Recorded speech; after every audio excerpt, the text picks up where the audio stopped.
Hey, what's up mga kalablab? Kasama natin si JR Duloy Vlog. What's up mga boss?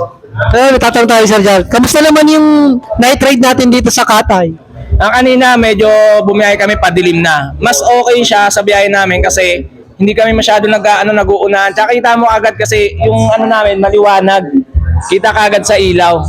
Mahirap lang kanina kasi dito sa Coffee Rush puro paahon.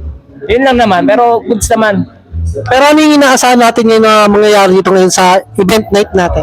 Ayun, bali gagawin natin dito mga boss, yung iba kasing vlogger natin, papakilala natin dito. Tapos may mga event tayo, may mga palaro, may mga pa-surprise, tapos may mga sponsor tayo na darating na magbibigay din sa atin habang naglalaro tayo. So, tagasan ka nga pala, Sir Jar. Ayun, taga Taguig, Signal Village, yun. Ayun, maraming salamat, Sir Jar. Yun, salamat. So, yun, kalablab, kasama rin natin si Miko Moto. Yes, I'm Miko Moto. Page ko is Miko Moto.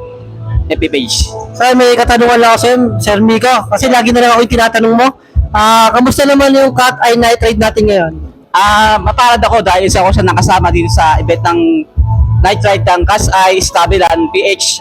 Papasalamat ako sa mga boss, sa mga vloggers na nandito. Masaya-masaya ako dahil magkakasama muli kami at maraming salamat din sa Cat's Eye Stabilan Philippines dahil sa event na ito.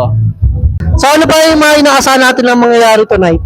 Ang inaasahan mo dito mayayari is napakaraming mga brand na pumunta dito para bigyan kasiyahan ng event ng Cat's Eye Stabilan PH. Kaya maraming matutuwa dito ng mga ating mga kasama ng mga vlogger, mga kaibigan. Kaya punta na dito hanggat nandito pa at paaga pa.